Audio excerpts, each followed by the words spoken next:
Okay, there you have it. It has been 5.5 hours of the House Financial Services Committee hearings. We've heard from a slew of executives all day today, from Robinhood, Citadel Securities, Melvin Capital, Reddit, all talking about a slew of headlines. And some of the big things that really stood out to me, big general questions about the integrity, the plumbing of the markets, T+2, those settlement changes, where we stand, the payment of order flow, lots of questions about that, stricter rules about options, and really any clarification about if the market's rigged around the little guy. Let's seek to answer some of those questions. We're going to do that with Bloomberg's Katie Greifeld, and really some of the Wall Street reaction. Of those topics, Katie, what really stood out to you as a key theme today?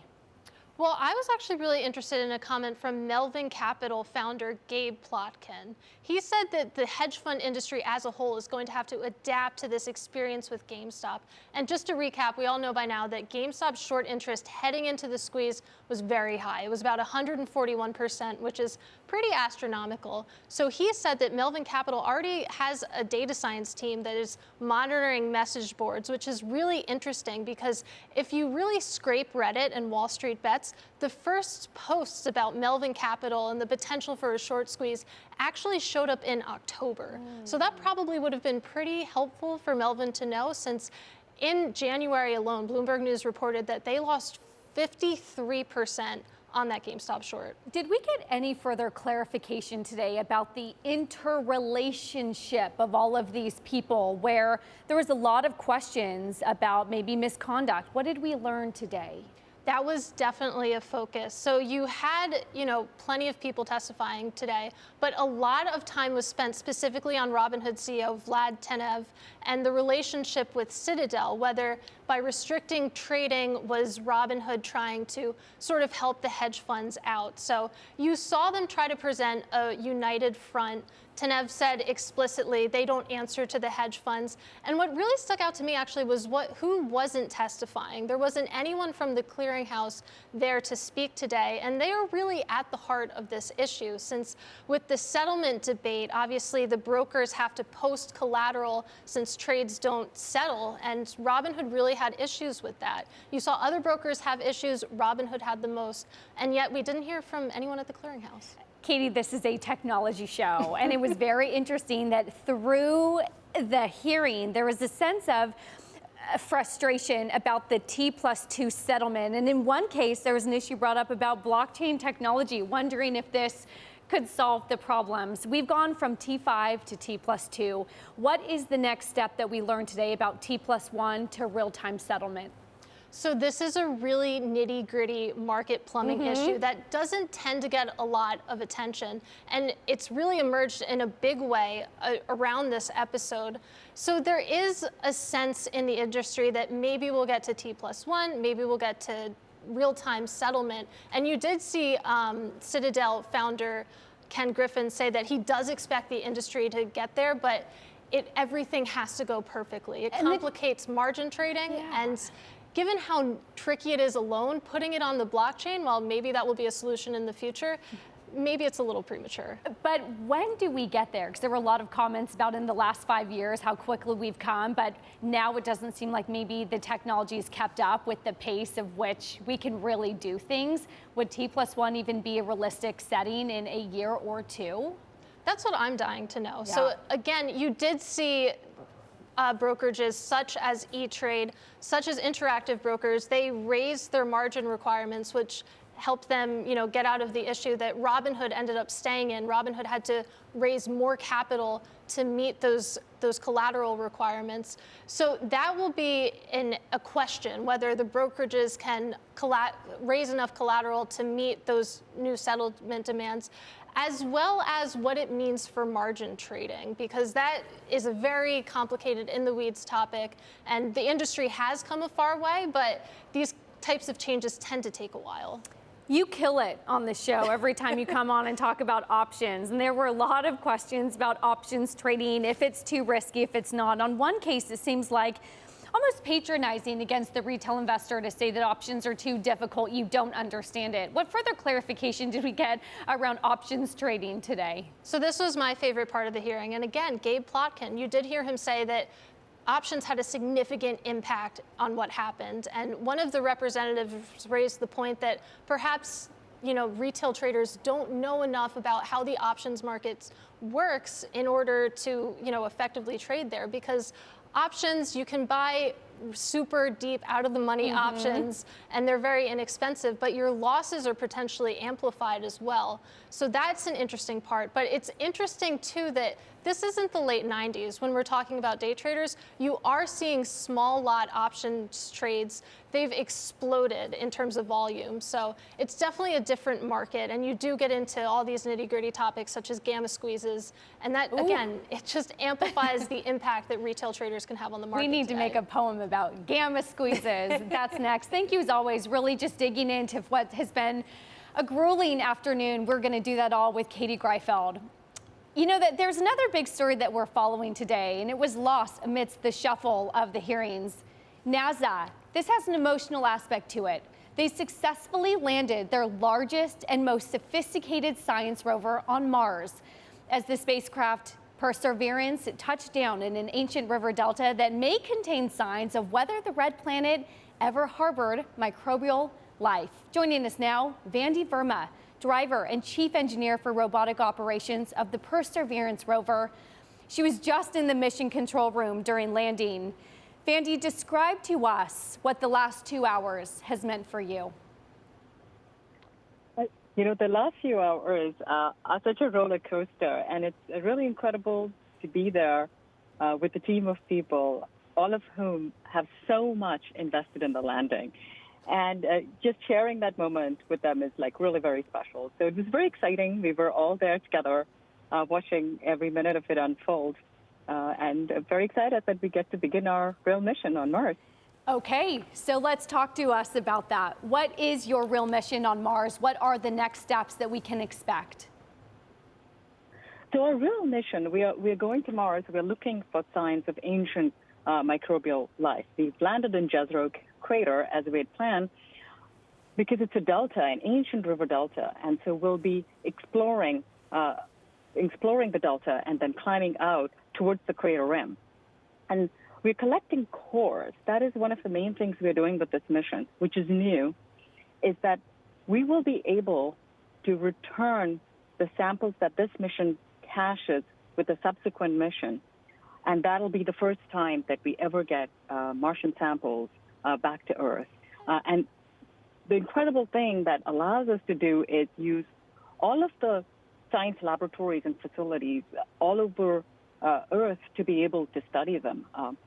That's going to happen sometimes in the 2030s, and some of the technologies that we'll be able to use to study them, they haven't even been invented yet. So that's very exciting. Unbelievable. And there are there's a lot of other things that we're doing. We've got a helicopter. We're going to do a technology demonstration to study the first powered flight on another planet.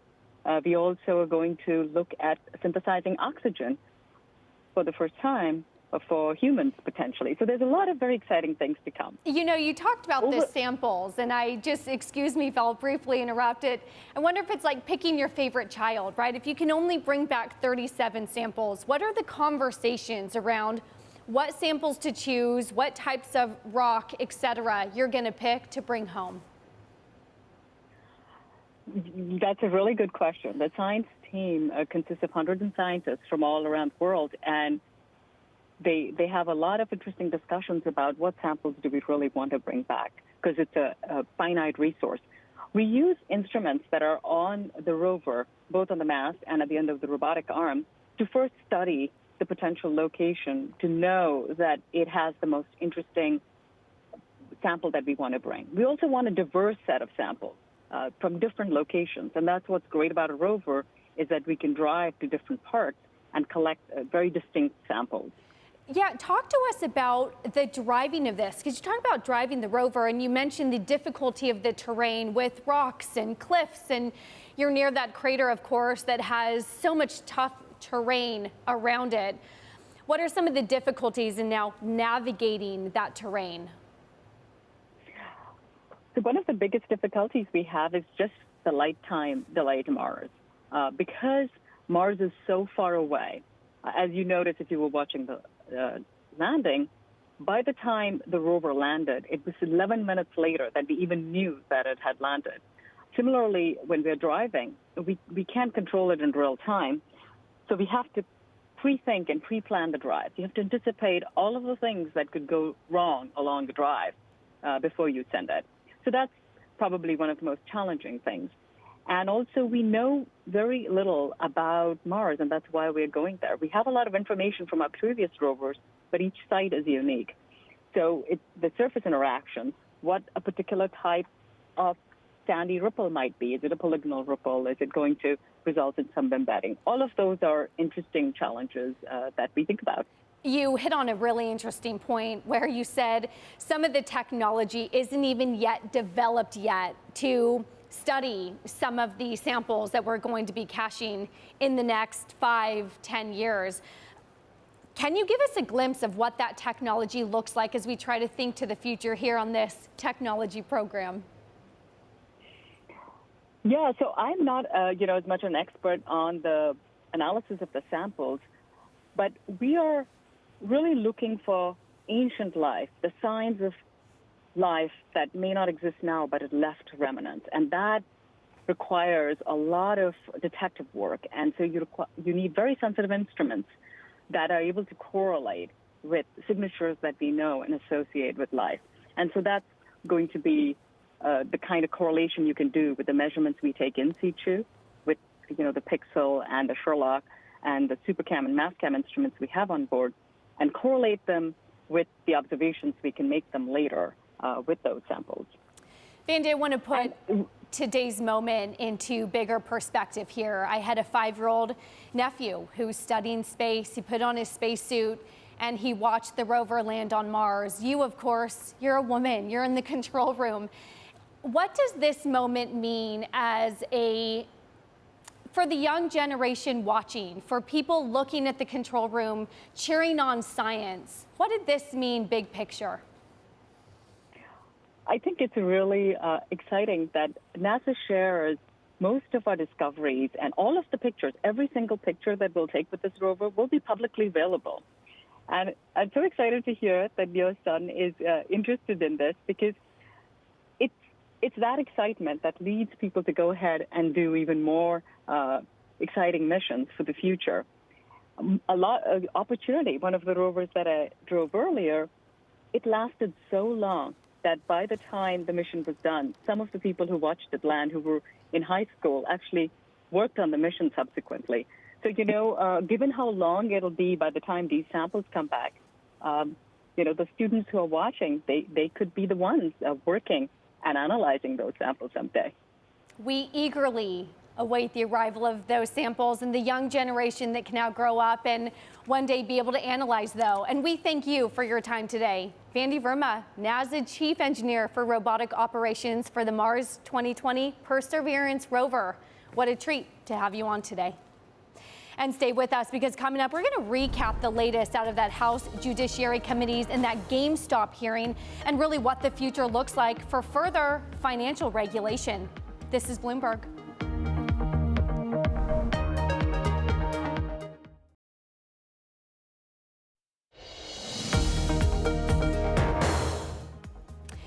Once again today, all eyes were on GameStop. Here's some of the latest from the hearings that just wrapped up moments ago.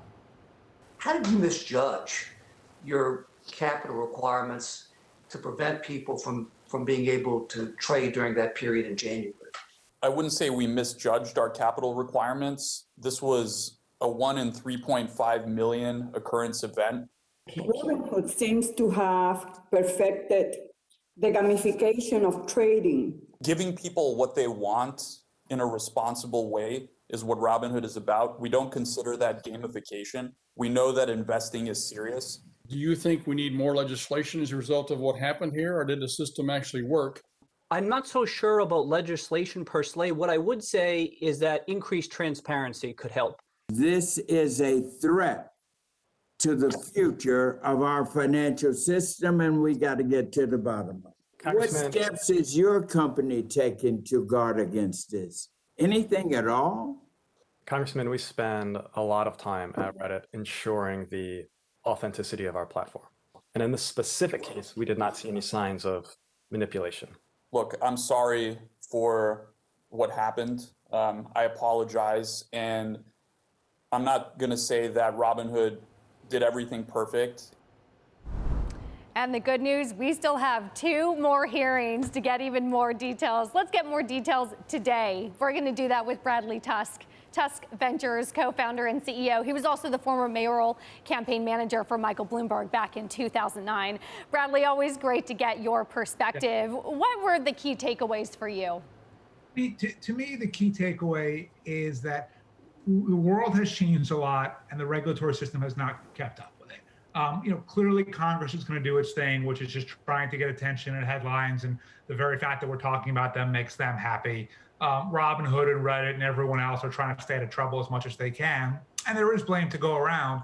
But ultimately, we have a financial system that was designed for an institutional world that's existed for decades and decades that didn't really think about the internet. And now we have, apps like Robinhood, information processes like Reddit and Twitter, the ability for people to share information and make trades in nanoseconds. If you put all that together, the nature of retail investing is going to change. It has changed, and it's the responsibility of the SEC and others to keep up with it. Do you think it does put more pressure for maybe more regulation around the Twitters, the Reddits that you just mentioned? Yeah, some of it might be around the Twitters and the Reddits, but some of it might also just be around the rules governing the process. So, for example, the 2-day rule around settlements, that probably made sense at a certain point, but the world probably operated in a much slower fashion, and now that things are moving really, really quickly and retail investors are able to have access to this kind of information and market power, if Robinhood didn't have to wait as long, and I'm not defending Robinhood per se, but if they didn't have to wait as long, then maybe they would have been able to halt trading for less time, or if they didn't have the same liquidity requirements. So, I just think that the rules haven't caught up. So look, I think there is going to be regulation of platforms like Twitter simply because Congress has all kinds of other issues with them politically. But I'm not sure that they're really the culprit here. All right, it is music to my ears when you mentioned T+2 settlements. So let's dive into it because this is a technology show, right? And you brought up rightfully so the point that the technology has not kept up in some ways, like T+2. It was Ken Griffin of Citadel saying a few years ago we had T+5, we have T+2. Why aren't we at T+1? And how realistic is it that we at least get there on the path to real-time settlement? Yeah, we should be. And the reason that we're not is it's a failure of government. So by definition, regulation always lags innovation because first someone has to come up with the innovation and think of it, and then regulators have to realize that happened and then try to deal with it. So there's always going to be a gap, and that's okay. But the gap can't be indefinite or interminable. And at a certain point, it's pretty predictable that as the markets are moving, as apps like Robinhood are gaining more and more popularity, as people on platforms like Reddit are paying more and more attention, you put all that together, and clearly the rules that made sense even 5 years ago don't necessarily make sense today. The SEC should have done a better job. They did not. We now have a new administration, a new SEC, and it's incumbent on them to step up. How does Robinhood look coming out of this? Obviously not great. I think to me, the fault for them wasn't so much that they didn't anticipate this one thing happening, because as you said in the clip, it was a 1 in 3.5 million chance of something like this taking place. But they marketed themselves literally in their name as the platform for the little guy, right? We're the way that the average Joe who wants to get involved and make money on the stock market can have access and can trade and be treated just as well as the client of a really big investment bank. And then when push came to shove, that didn't really happen. Part of it was because they didn't anticipate what could go wrong. Part of it's because the rules are outdated. But at the end of the day, people either lost money or lost opportunity to make money because Robinhood couldn't really deliver and execute on its promise. We still have 2 more hearings of these, which we were told about. And I am curious, what would you like to hear? What further clarity would be helpful in some of the next 2 hearings? I would like to see, look, the better theater, obviously, is getting the head of Reddit or Twitter or Robinhood up there and screaming at them. So I get that. But in reality, even though it's kind of boring, I'd like to see Department of Treasury officials and SEC officials and CFTC officials and all the different agencies that are responsible for updating the rules so that they reflect the world we live in right now. And if Congress was really concerned with getting this right as opposed to getting headlines, that's who they'd be talking to. Always great to have your time. Bradley Tusk, Tusk Ventures co-founder and CEO on this important day as we've all been wrapped up in those hearings for about 5.5 hours. And stay with us because coming up, Bitcoin, big dog, it's holding steady above $50,000, all as the currency receives more and more institutional support. We're taking a look at the first Bitcoin ETF to hit North America. It's happening here. This is Bloomberg.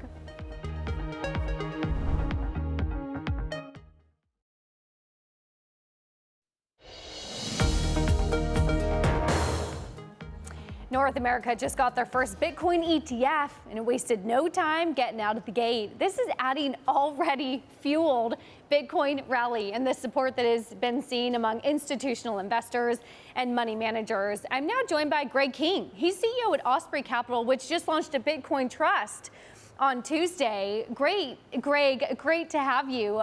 Talk to us then about why a trust and not an ETF, as we've seen a few different products this week. Yeah, certainly big news in Canada about the ETF, or a couple of ETFs.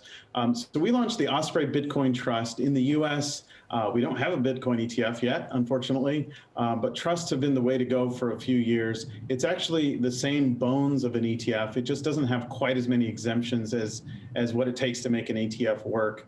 Our goal is to get this thing out there to investors, to allow investors access to Bitcoin within traditional brokerage and IRA accounts. So it started trading on Monday under the ticker OBTC, but it's actually a 2-year-old fund. So we seeded this a couple of years ago and just received approval to trade under that ticker. So we're very excited. Greg, I was reading through your release and you say that Bitcoin has immense long-term appreciation potential. Yeah. What, though, is that appreciation potential, given we're at Bitcoin 52,000? Yeah, everybody loves to focus on the numbers, the 50,000 and those handles. The reality is Bitcoin's a disruptive technology. It's 12 years old at this point, but still early days in terms of acceptance. You're seeing that come into play, though, recently with broad-based institutional acceptance. Fortune 500 companies like Tesla, big old line custodians like Bank of New York saying they're going to start looking at it. You have BlackRock beginning to dabble. So I think Bitcoin has been adopted from the ground up. And at this point, the institutions are the ones which are sort of 5 years behind a lot of retail investors. But it's happening. And the reason it's happening is because Bitcoin is taking a role as a digital substitute for gold. And I think the world needs that. And people in this country and moreover, like international folks believe that as well. Greg, is there a difference between Bitcoin being a gold substitute, as you mentioned, versus the blockchain technology and the cryptocurrencies outside of Bitcoin that are part of a bigger ecosystem? Yeah, for sure. Everyone sort of lumps those together, but Bitcoin is solving that problem, the digital gold problem. Other currencies or tokens like Ethereum, they're solving a totally different problem. So you have this confluence of technology, the cryptography and the blockchain put together, but it's really being put to different uses, solving different problems. And we do think there's room for multiple successful coins and tokens over time. There's not going to be thousands, kind of like the dot-com bubble. There weren't ultimately thousands of winners, but there's a few that stuck around, that added value and solved a problem that the world wanted solved. Greg, it's interesting. All day we've been focusing on landing on Mars, and then the second big story, which has been these GameStop hearings. And it was interesting, in that hearing, they were talking about the frustration over T+2 settlement, and how one representative said that blockchain technology could effectively solve that and bring us to real-time settlement. Do you see that as a realistic solution? Given time, I do. I think that blockchain could easily, on the one hand, it could easily solve it. The part that's difficult is really kind of replacing the old world systems and entrenched interests. That's the difficult part. Technologically, I think it's very straightforward. And I think we will get there, and incidents like what happened with GameStop, et cetera, are pushing the ball forward. And I think forcing regulators to take a closer look and realize, hey, this needs to happen. Greg, would love to get your final thoughts here on other products. Of course, the Bitcoin Trust. Other products around the other blockchain technology that you alluded to? Yeah, we think this the Trust platform is a great one for giving mainstream investors ticker-based access to not only Bitcoin, but other cryptocurrency coins and tokens. We're going to be rolling out a number of additional products. Really can't go into the specifics right now, but stay tuned. Osprey Funds, and follow us on Twitter, and you should be happy you did over time. Greg King, Osprey Funds founder and CEO. Always appreciate your time. That does it for this edition of Bloomberg Technology. We just have to talk one final 10 seconds here on what we saw today with the rover landing on Mars, the incredible Jezero crater, of course, and just what a successful mission it was. It is an emotional day, of course, as it's not only nationalistic pride, but an achievement for science and achievement for technology. So it was a wonderful day, of course, to be watching that. This is Bloomberg.